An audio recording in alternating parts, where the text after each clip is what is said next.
দেশ জুড়ে বইছে প্রচণ্ড তাপপ্রবাহ, অতিষ্ঠ জনজীবন। বিভিন্ন জায়গায় গলে যাচ্ছে রাস্তার পিচ, হাসপাতালে বাড়ছে রোগে আক্রান্ত শিশুদের ভিড়। হিট স্ট্রেস কিন্তু খুবই ডেঞ্জারাস এবং এটা যদি প্রাইমারি লক্ষণ পাওয়া যায়, আমরা এই বাচ্চাগুলোকে কখনোই কোনো বাসায় না রাখি, সরাসরি যে কোনো নিকটস্থ হাসপাতালে নিয়ে। চট্টগ্রামের হালিশহরে আর্টিলারি সেন্টার স্কুল অ্যান্ড কলেজে প্রধানমন্ত্রী শেখ হাসিনা উদ্বোধন করলেন বঙ্গবন্ধু শেখ মুজিব ব্যাটারি কমপ্লেক্স।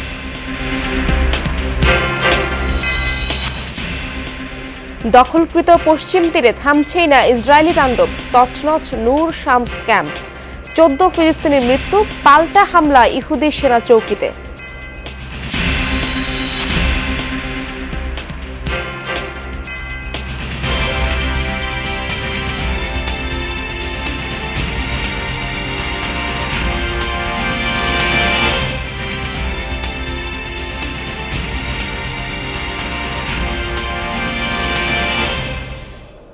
আমন্ত্রণ যমুনা নিউজে, আপনাদের সঙ্গে আছি আমি সিরাজ জাহান। এতক্ষণ শিরোনাম দেখছিলেন, এবার বিস্তারিত।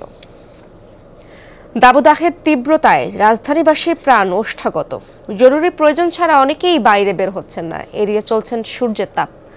রোববারও ঢাকার তাপমাত্রা 40 ডিগ্রির কাছাকাছি রেকর্ড করা হয়েছে, যদিও অনুভূত হচ্ছে 45 ডিগ্রির মতো। ফলে গাছ বা ছায়াহীন পথে চলতে নগরবাসীর ভোগান্তির শেষ নেই। কেউ স্বস্তি খুঁজছেন ফ্যানের বাতাসে, কেউ একটু পরপর মুখে পানি ছিটাচ্ছেন। তবে আবহাওয়া অফিস থেকে এখনো মেলেনি কোনো সুখবর। আরও কয়েকদিন প্রচণ্ড তাপ সহ্য করতে হবে, এমনটা জানিয়েছে আবহাওয়া অধিদপ্তর। শনিবার দেশে সর্বোচ্চ তাপমাত্রা ছিল যশোরে 42 ডিগ্রি সেলসিয়াস।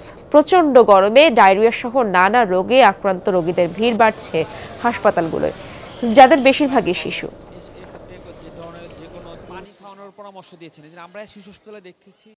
গরম আসলে তুলনামূলকভাবে এই বছর অনেক মনে হচ্ছে আরো বেশি হবে। গরম কাটানোর জন্য এই যে মাঝে মাঝে ফ্যানের নিচে থাকি, 2টা ফ্যান, আগে একটা ফ্যান লাগাইতাম, এখন 2টা ফ্যান লাগাই রাখিছি। পুরো এপ্রিল মাস ধরে তাপপ্রবাহ থাকার সম্ভাবনা রয়েছে, পাশাপাশি মে মাসেও থাকার সম্ভাবনা রয়েছে। 24-25 তারিখের দিকে হয়তো তাপমাত্রা কিছুটা কমতে পারে, তবে 27-28 তারিখের দিকে আবার তাপমাত্রা বৃদ্ধি পেয়ে এই তীব্র থেকে অতি তীব্র তাপপ্রবাহের মধ্যে চলে আসার সম্ভাবনা আছে। যখন প্রচণ্ড রোদ উঠবে তখন ঘরের বাইরে না যাওয়াই ভালো। শিশু এবং বৃদ্ধরা, এদেরকে স্কুল কলেজে সরকার বন্ধ করে দিচ্ছে, এটা খুব ভালো ডিসিশন নিয়েছে, সরকারকে ধন্যবাদ জানাই। রাজধানী সহ বিভিন্ন জেলা থেকে তাপপ্রবাহের খবর জানাবেন আমার সহকর্মীরা। প্রথমেই যাচ্ছি সহকর্মী রাসেল আহমেদের কাছে। রাসেল, গনগনে সূর্য পুরোপুরি মাথার উপরে, তবুও শ্রম কর্মজীবীরা বাইরে কাজ করতে বাধ্য হচ্ছেন এক প্রকার। প্রচণ্ড তাপমাত্রার প্রভাব কেমন পড়ছে জনজীবনে? আপনিও তো বাহিরেই রয়েছেন, আপনার কেমন লাগছে সেখানে?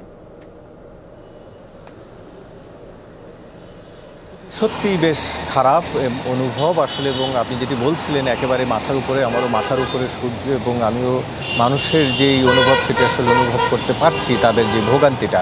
কিন্তু এই ভোগান্তির জন্য কিছুক্ষণ আগে আবহাওয়া অফিসে কথা বলেছিলাম যে তাদের কাছে কোনো সুখবর রয়েছে কিনা। এখন পর্যন্ত তাদের সুখবর নেই। তারা যেটি বলছেন 24-25 তারিখের দিকে খানিকটা বৃষ্টি হতে পারে, তাও শুধু সিলেট বা আশপাশের এলাকায়, কিন্তু দেশের অন্যান্য এলাকার জন্য খুব একটা খবর তাদের নেই। বৃষ্টিপাতের হালকা বৃষ্টি কোথাও কোথাও বিচ্ছিন্নভাবে হতে পারে, এবং এরপরই আবার 2-1 দিন পরে আবার তাপদাহ বাড়বে, এবং সেটি এখনকার তুলনায়ও খারাপ হতে পারে বলে তারা আশঙ্কা করছেন। ফলে রাজধানীবাসী সহ পুরো দেশবাসীর জন্য সুখবর তো নেই, বরঞ্চ আসলে আরও প্রস্তুতির বিষয় রয়েছে যে রাজধানীবাসীকে এখনই প্রস্তুতি নিতে হবে, পুরো দেশবাসীকে প্রস্তুতি নিতে হবে এই তীব্র গরম থেকে কিভাবে তারা নিজেদেরকে রক্ষা করবে, নিজের শরীরকে রক্ষা করবেন। আমি যেটি দেখছি, রাজধানীতে যেহেতু আসলে যানবাহন রয়েছে, প্রচণ্ড মাত্রায় এসি রয়েছে, অনেকটা রয়েছে, এবং এই গরমের তীব্রতা বাড়ার ফলে সব যানবাহনে যারা বিশেষ করে প্রাইভেট কার রয়েছে সেসব গাড়িগুলোর ক্ষেত্রেও তারা সবাই এসি চালিয়ে চলছেন। কিন্তু এর একটি বিপরীত প্রতিক্রিয়া রয়েছে, বাসাবাড়ির এসি কিংবা যানবাহনের এসি, সবগুলো এসি থেকে আবার গরম বাতাস বাইরের পরিবেশে নির্গত হয়। ফলে যেটি প্রাকৃতিক যেই তাপমাত্রার তাপ, সেখানে আবার এই যানবাহন সহ যন্ত্র যেই তাপ, সেটি যুক্ত হয়ে মানুষের জন্য আরও বেশ খানিকটা কষ্টের কারণ হয়ে দাঁড়িয়েছে, এবং সেই সাথে বাতাসের আর্দ্রতা, সব মিলে এই খারাপ পরিস্থিতি থেকে রাজধানীবাসীর যেহেতু অন্য আর কোনো উপায় নেই, নিজেকেই নিজের রক্ষা করতে হবে, এছাড়া যেহেতু আর কোনো উপায় নেই, তাই পরামর্শ দিচ্ছেন আবহাওয়াবিদ সহ চিকিৎসকরা নিজেকে সুরক্ষার জন্য যতটা সম্ভব ব্যবস্থা নেওয়া। ইশরাত। রাসেল, আপনাকে অনেক ধন্যবাদ। দর্শক, আমরা একটু হাসপাতালের খবরাখবর জানতে চাই। আমরা শুরুতেই জানাচ্ছিলাম যে শিশুরা ভর্তি হচ্ছেন অনেকেই। রাজধানীর শিশু হাসপাতালে আছেন আমার সহকর্মী রাজীব আহমেদ, সরাসরি যাচ্ছি তার কাছে। রাজীব, হাসপাতালগুলোয় বেড়েই চলেছে ডায়রিয়া, হিট স্ট্রোকের মতো রোগীর সংখ্যা। এই পরিস্থিতি এড়াতে চিকিৎসকরা কি কি পরামর্শ দিচ্ছেন?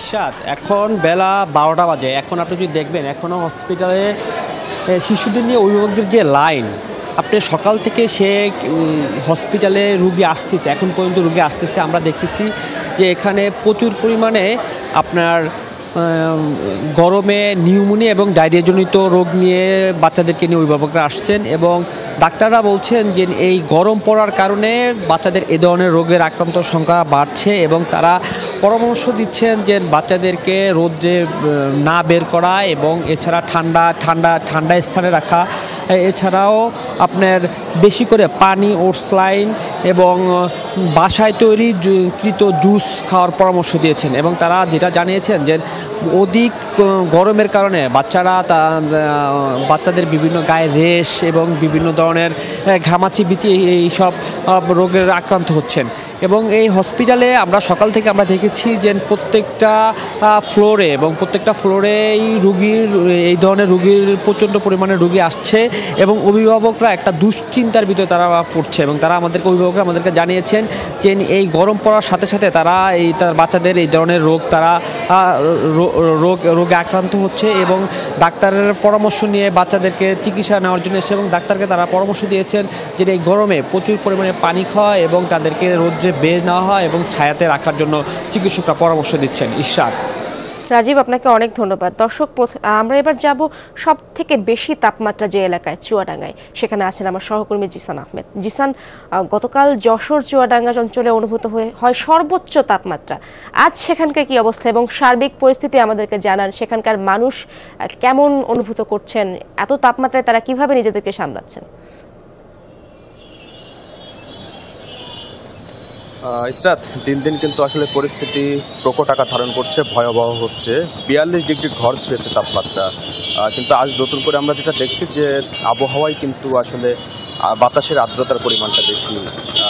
জলীয় বাষ্পের আধিক্যের কারণে কিন্তু গরমের যে অস্বস্তি, তীব্র ঘাম হওয়া, সেই বিষয়গুলো কিন্তু আজ থেকে আমরা লক্ষ্য করছি। এতদিন তাপমাত্রার দাপট থাকলেও বাতাসের আর্দ্রতার কারণে কিন্তু কিছুটা স্বস্তি ছিল, কিন্তু এখন যেহেতু আর্দ্রতা বাড়ছে, জলীয় বাষ্পের আধিক্য বাড়ছে, তাতে কিন্তু আসলে সাধারণ মানুষের মধ্যে গরমের অস্বস্তি অনেকটাই বেড়েছে। আজকে রবিবার, সপ্তাহের প্রথম কর্মদিবস। অফিসগামী মানুষরা আমরা দেখেছিলাম যে প্রচণ্ড কষ্ট কিংবা তাদের যেই দুর্ভোগকে সঙ্গী করে তারা কিন্তু অফিসমুখী হয়েছেন সকাল থেকেই। এই তীব্র রোদেই কিন্তু অনেকেই বেরিয়েছেন কাজের সন্ধানে, অনেকেই বেরিয়েছেন তাদের প্রয়োজনীয় যেসব জরুরি কাজ রয়েছে সেই কাজগুলো সারতে। সড়কে বেরিয়ে আমরা দেখছি ছাতা মাথায় দিয়ে লোকজন ঘোরাঘুরি করছেন, অনেকে ছায়াযুক্ত স্থানে বসে একটু বিশ্রাম নিচ্ছেন, অনেকে রাস্তার পাশের যে শরবতের দোকানগুলো রয়েছে সেখানে একটু প্রশান্তি খুঁজছেন। এছাড়া কিন্তু চুয়াডাঙ্গা সদর হাসপাতালে গরমজনিত রোগীর সংখ্যা বাড়ছে। আমরা যেটা জেনেছি যে আজ সকাল পর্যন্ত চুয়াডাঙ্গা সদর হাসপাতালে ডায়রিয়া ওয়ার্ডে ভর্তি রয়েছেন 65 জন রোগী, এবং যাদের বেশিরভাগই শিশু এবং বৃদ্ধ। একই সাথে কিন্তু আমরা কথা বলেছিলাম আবহাওয়া অফিসের সাথে। আবহাওয়া অফিসের পক্ষ থেকে এখনো পর্যন্ত কিন্তু আসলে কোনো ধরনের সুখবর দিতে পারিনি, অর্থাৎ বৃষ্টি কিংবা কোনো ঝড়ো হাওয়ার পূর্বাভাস এখনো পর্যন্ত নেই। ইসরাত। জিসান, আপনাকে অনেক ধন্যবাদ। শুধু ভৌগোলিক বা প্রাকৃতিক কারণে নয়, চুয়াডাঙ্গায় প্রচণ্ড গরম অনুভূত হওয়ার পেছনে দায়ী মানবসৃষ্ট কারণগুলো।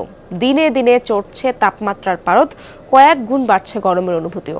মরুর উষ্ণতা অনুভব করছে সীমান্তবর্তী জেলাটির বাসিন্দারা। জলবায়ু পরিবর্তনের সাথে সাথে প্রাকৃতিক ভারসাম্য হারানোর বিষয়টি বারবার সামনে আনছেন বিশেষজ্ঞরা। তীব্র গরমের কারণ খোঁজার চেষ্টা করেছেন সহকর্মী জিসান আহমেদ। ছবি তুলেছেন নাফিস আহমেদ। খা খা রোদে যখন উত্তপ্ত প্রাণ প্রকৃতি, তখন বদ্ধ জলাশয়ে শরীর ভিজিয়ে স্বস্তি খোঁজার চেষ্টা দুরন্ত শৈশবের। ফিকে হওয়ার মতো এমন দৃশ্য গ্রামাঞ্চলেও পাওয়া অনেক কঠিন। পুকুর, জলাশয়, নদীনালা, খালবিল ভরাট হচ্ছে দিনের পর দিন। গড়ে উঠছে নানা ধরনের স্থাপনা, পাল্লা দিয়ে কমছে বনভূমি। সময়ের সাথে উষ্ণ হচ্ছে প্রকৃতি। মৌসুমের প্রায় সময় জুড়ে উত্তপ্ত থাকে চুয়াডাঙ্গা। কখনো মৃদু থেকে মাঝারি, কখনো তীব্র থেকে অতি তীব্র আকার ধারণ করে তাপপ্রবাহ। এবারও চৈত্রের মধ্যভাগ থেকে শুরু হওয়া তাপমাত্রার এমন দাপট বৈশাখের আবহকে জটিল করে তুলেছে। আবহাওয়ার সাথে বিরূপ আচরণকে কোনোভাবেই খাপ খাইয়ে নিতে পারছে না মানুষ। বর্তমানে এত গরম সহ্য করা যায় না। যে পরিস্থিতি এসছে, মানুষের বাইরে তো বের হওয়া খুব দুষ্কর এবং ঘরের মধ্যে থাকাও কষ্টকর হয়ে যাচ্ছে। শীতের সময় আমাদের চুয়াডাঙ্গাতে তীব্র শীত থাকে, গরমের সময় অতিরিক্ত গরম। আবহাওয়ার এমন জটিল পরিস্থিতির পেছনে শুধু প্রাকৃতিক কিংবা ভৌগোলিক কারণকে দায়ী করতে নারাজ বিশেষজ্ঞরা। তাদের মতে মানবসৃষ্ট কারণ পরিবেশকে বিরূপ হতে বাধ্য করছে। এজন্য প্রয়োজন দীর্ঘমেয়াদী পরিকল্পনা। আমরা নেচারের উপর অত্যাচার করছি, নেচার তার প্রতিশোধ দিচ্ছে। প্রকৃতি কখনো কিন্তু কোনো ফল ছাড়া কোনো রিয়েক্ট করে না। চুয়াডাঙ্গায় সর্বোচ্চ তাপমাত্রা হওয়ার প্রধান কারণ হচ্ছে যে চুয়াডাঙ্গার ভৌগোলিক অবস্থান। তাছাড়া ইন্ডিয়ান একটা মানে ওয়েদার ফ্লো যেটা চুয়াডাঙ্গার উপর দিয়ে যায়, যার কারণে চুয়াডাঙ্গা এবং এর আশেপাশের এলাকায় তাপমাত্রা একটু বেশি থাকে। পরিবেশবিদদের দাবি, প্রাকৃতিক দুর্যোগ কাটিয়ে উঠতে সচেতনতার পাশাপাশি প্রয়োজন বিশেষ প্রকল্প গ্রহণের।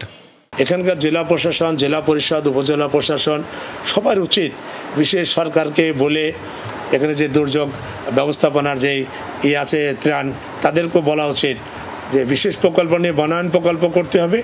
শুধু গরমেই নয়, শীতের সময়ও তীব্র ঠান্ডা অনুভূত হয় এ জেলায়। গরমের সময়ে প্রচণ্ড দাবদাহ আর শীতের সময়ে তীব্র ঠান্ডার তকমা পাওয়া এ জেলায় গত 2 দশকে সর্বোচ্চ তাপমাত্রা রেকর্ড হয়েছে 43.2 ডিগ্রি সেলসিয়াস, আর সর্বনিম্ন তাপমাত্রা রেকর্ড হয়েছে 4.3 degree Celsius. Zisan Ahmed, Jamuna news, Chuadanga. চট্টগ্রামের হালিশহরে বঙ্গবন্ধু শেখ মুজিব ব্যাটারি কমপ্লেক্স উদ্বোধন করেছেন প্রধানমন্ত্রী শেখ হাসিনা।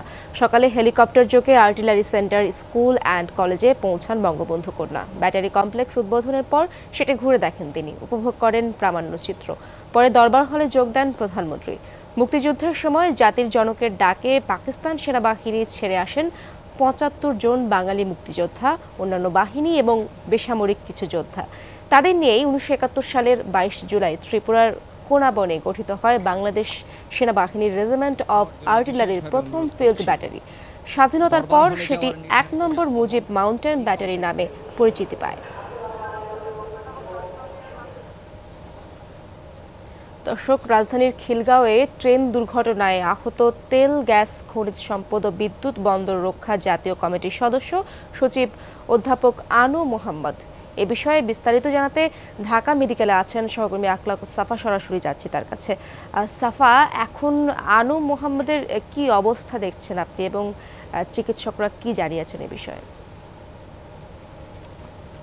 সাফা, নিশ্চয়ই আপনি শুনতে পাচ্ছেন। এখন আনু মোহাম্মদের কি অবস্থা? ইয়েতেই আছেন, অধ্যাপক আনু মোহাম্মদ জরুরি বিভাগেই আছেন এবং সেখানে তার হাতে বাম পায়ের যে 5টি আঙ্গুল, সবগুলো আঙ্গুলই কাটা পড়েছে। যেটি তার সঙ্গেই কথা হচ্ছিল, স্যার আমাকে যেটি জানালেন সেটি হচ্ছে তিনি দিনাজপুরের ফুলবাড়ি থেকে তিনি রওনা দিয়েছিলেন এবং তিনি ঢাকায় পৌঁছেও যান। খিলগাঁয়ের যেই ক্রসিংটি আছে সেই ক্রসিংয়ে কিছুটা ট্রেন স্লো করেছিল এবং তখন তিনি সেখান থেকে নামতে গিয়েছিলেন এবং নামতে যেয়ে তার বাম পাটি আসলে ট্রেনের চাকার নিচে পড়ে যায় এবং সেখান থেকে তাকে খুব দ্রুত উদ্ধার করে ঢাকা মেডিকেল কলেজ হাসপাতালে নিয়ে আসা হয়েছে। এখানে আমরা যেটি দেখলাম যে তার ব্লাড স্যাম্পল নেওয়া হয়েছে এবং অর্থোপেডিক্স এবং বার্ন ইনস্টিটিউট দুইটি ডিপার্টমেন্টে মিলে তার চিকিৎসা হবে। অর্থাৎ বার্ন ইনস্টিটিউটের যেই পায়ের আঙ্গুলগুলো কাটা পড়েছে সেই আঙ্গুলগুলো কোনোভাবে সে আবারও রিপ্লেস করা যায় কিনা সেই চেষ্টাটা করা হচ্ছে এবং অর্থোপেডিক্সের যে জায়গাটি আছে সেই অর্থোপেডিক্সে কিছুক্ষণ আগে তার ফাইল পাঠানো হয়েছে। এখন যে এক্সরে রিপোর্ট, সেই এক্সরে রিপোর্টের উপর ভিত্তি করেই কিন্তু এবং ব্লাড রিপোর্টের উপর ভিত্তি করেই কিন্তু চিকিৎসকরা কাজ করছেন। ওই দুইটি বিভাগ যেটি আছে সেই দুইটি বিভাগ থেকে ক্লিয়ারেন্স আসার পরেই কিন্তু পরবর্তী যে চিকিৎসা সেই চিকিৎসা শুরু হবে। এরই মধ্যে তার যারা সহকর্মীরা, সেই সহকর্মীরা কিন্তু ঢাকা মেডিকেল কলেজ হাসপাতালের জরুরি বিভাগে তারা এসে ভিড় করেছেন এবং তারা সবাই যে বলছিলেন যে এরকম অনিরাপদ একটি জায়গা থেকে তিনি কেনই বা নামতে গেলেন, অথবা সব কিছু মিলিয়ে এক ধরনের একটা আলোচনার মধ্যে চলছে। যদিও এরপর থেকে আনু মোহাম্মদ স্যার তিনি এখন আর কোনো কথা বলছেন না, তিনি কিছুটা রেস্টে আছেন। সাফা, আপনাকে অনেক ধন্যবাদ। সনদ বাণিজ্যের সঙ্গে জড়িত থাকার অভিযোগে কারিগরি শিক্ষা বোর্ডের চেয়ারম্যান মোহাম্মদ আলী আকবর খানের স্ত্রী শেখেলা পারভিনকে গ্রেফতার করেছে ঢাকা মহানগর গোয়েন্দা পুলিশ। যমুনা টেলিভিশনে সংবাদ প্রচারের পর বোর্ডের senior system analyst ATM Shamsuzzaman ও কুষ্টিয়ার গড়াই পলিটেকনিক্যাল ইনস্টিটিউটের পরিচালক সঞ্জিদা আক্তারকে গ্রেফতার করা হয়। তাদের জবানবন্দির ভিত্তিতে চেয়ারম্যানের স্ত্রীকে শনিবার দুপুরে জিজ্ঞাসাবাদের জন্য ডিবি কার্যালয়ে নেওয়া হয়। ডিবি জানায় শেখেলা পারভিন ৩ লাখ টাকা লেনদেনের কথা স্বীকার করেছেন, যা তার কাছে পৌঁছে দেন অপর অভিযুক্ত শামসুজ্জামান। একই মামলায় হিলফুল ফুজুল নামের কারিগরি প্রতিষ্ঠানের প্রিন্সিপাল সর্দার গোলাম মোস্তফাকে গ্রেফতার করা হয়েছে। আটক যাত্রাবাড়ির ঢাকা পলিটেকনিক্যাল স্কুল অ্যান্ড কলেজের পরিচালক মাকসুদুর রহমানও কয়েকজন রিমান্ডেও আছেন। দখলকৃত পশ্চিম তীরের তুলকারেমে তৃতীয় দিনের মতো অব্যাহত ইসরায়েলি বাহিনীর তাণ্ডব। নূর শামস শরণার্থী শিবিরে চালানো অভিযানে 14 জনের মৃত্যু হয়েছে। এ তথ্য নিশ্চিত করেছে ফিলিস্তিনের স্বাস্থ্য মন্ত্রণালয়। আহতদের অবস্থাও আশঙ্কাজনক। প্রাণহানি বাড়তে পারে রয়েছে এই শঙ্কাও। 60টির বেশি সামরিক যান ও বুলডোজার দিয়ে ক্যাম্পটিতে চলছে অভিযান। ঘরবাড়ি তছনছ করছে সেনারা। শুক্রবার নতুনভাবে ক্যাম্পটিতে শুরু হয় অভিযান। ইহুদি প্রশাসনের দাবি, ক্যাম্পে লুকিয়ে আছে হামাস ও ইসলামিক জিহাদের সদস্যরা। গাজায় চলমান আগ্রাসনের শুরু থেকেই পশ্চিম তীরেও অভিযান জোরদার করেছে ইসরায়েল। এ পর্যন্ত মৃত্যু হয়েছে কমপক্ষে 486 ফিলিস্তিনির, আহত 5,000-এর ওপর, ধরপাকড়ের শিকার 8,000-এরও বেশি। এদিকে দখলকৃত পশ্চিম তীরে একটি ইসরায়েলি সেনা চৌকিতে হামলা চালানো হয়েছে, এমন দাবি জানালো স্বাধীনতাকামী সংগঠন আল কুদস ব্রিগেড। জানায় নূর শামস শরণার্থী শিবিরে হামলার জবাবে এই পদক্ষেপ। টার্গেট করা হয় ইসরায়েলি সেনাদের। হামলার পর নিরাপদে ঘাঁটিতে ফিরেছে স্বাধীনতাকামী যোদ্ধারা। এর তথ্যেও জানানো হয় সবকিছু। অবশ্য ক্ষয়ক্ষতির তথ্য জানায়নি ইসরায়েল। পশ্চিম তীরে নিয়মিত ইহুদিদের বিরুদ্ধে প্রতিরোধের চেষ্টা করে আসছে হামাস ও ইসলামিক জিহাদের সদস্যরা। নূর শামস শরণার্থী শিবিরে গেল 3 দিন ধরে চলা অভিযানেও ইসরায়েলি বাহিনী ও ফিলিস্তিনি যোদ্ধাদের মধ্যে বেশ কয়েকবার গোলাগুলি হয়েছে।